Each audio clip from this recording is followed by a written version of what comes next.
I am very blessed to be on this stage this morning. It's my first time, and I can guarantee you I shall come back. You converted me to the church.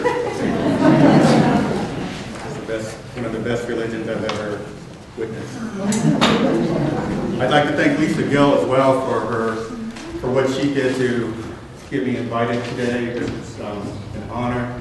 The Albuquerque poetry community knows that this is a very sacred spot, and we know that when we're called, this is one of those places we all want to read. So, thank you. I want to start with a poem by somebody who is a friend, a mentor, and whose work is a great influence on my work. Edward Field, somebody who I consider probably our greatest living poet at the time. This is the opening poem from his collection, After the Fall, published by University of Pittsburgh Press. It's called Credo. What good is poetry if it doesn't stand up against the lies of government? If it doesn't rescue us from the liars that mislead us? What good is it if it doesn't speak out, denounce what's going on? It's nothing but harmless wordplay to titillate and distract. The government knows it and can always get rid of us if we step out of line.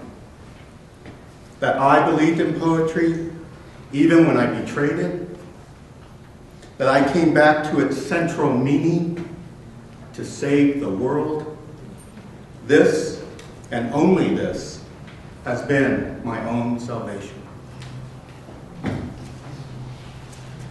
It seems as a country we have a lot on our plate right now, and the two that seem to be real hot right now are the war and the economy.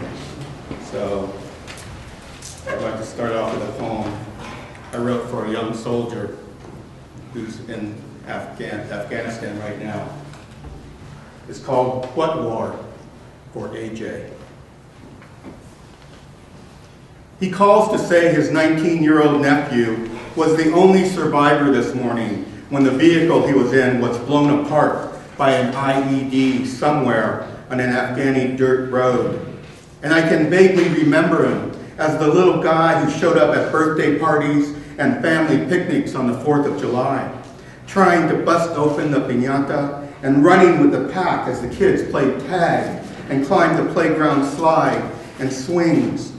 A little boy, just like the rest.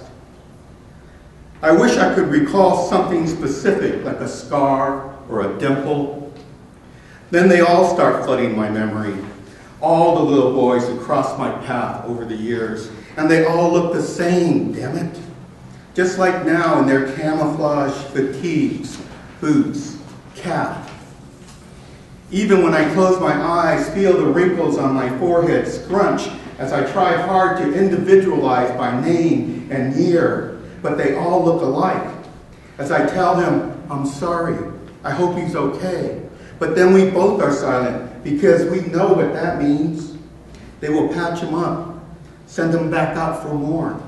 Instead of home where he should be, chasing his dreams during the week, cruising for chicks on the weekend, doing what we did when we were 19. Later, I checked the internet for news, but there is none to be found. It's all about the economy, healthcare, and an old quarterback hanging around for one more season. These men, these kids, dying on the other side of the world aren't news anymore. I found a website where the number of deaths for next month is already projected. Shame on us for what we accept. Shame on us for what we are willing to forget.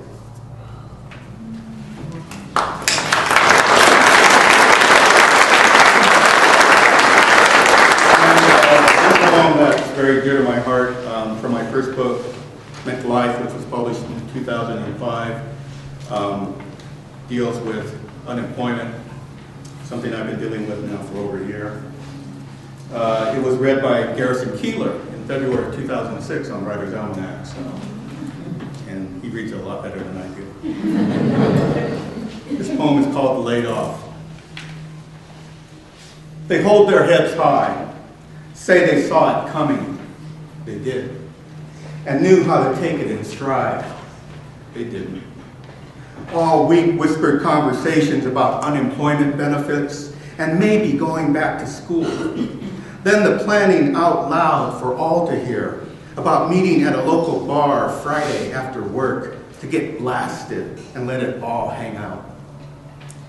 If you were one of the lucky ones, you'll pass, because after the third round, weird looks will begin to come your way. The comic book bubbles over their heads where you can read their thoughts will say the same thing. Why not him? Then you'll blink an eye and see it reflected back at you in their faces. The shotgun someone will clean tomorrow, and come Monday, you're sitting at your desk taking a phone call, whipping around to see what made the loud metallic click behind you. You'll blink again. Now you're back in the bar. Hank Williams is on the jukebox. They're all lifting their glasses in your direction. You read someone's lips as she says, "Watch out, man, you could be next." Thank you.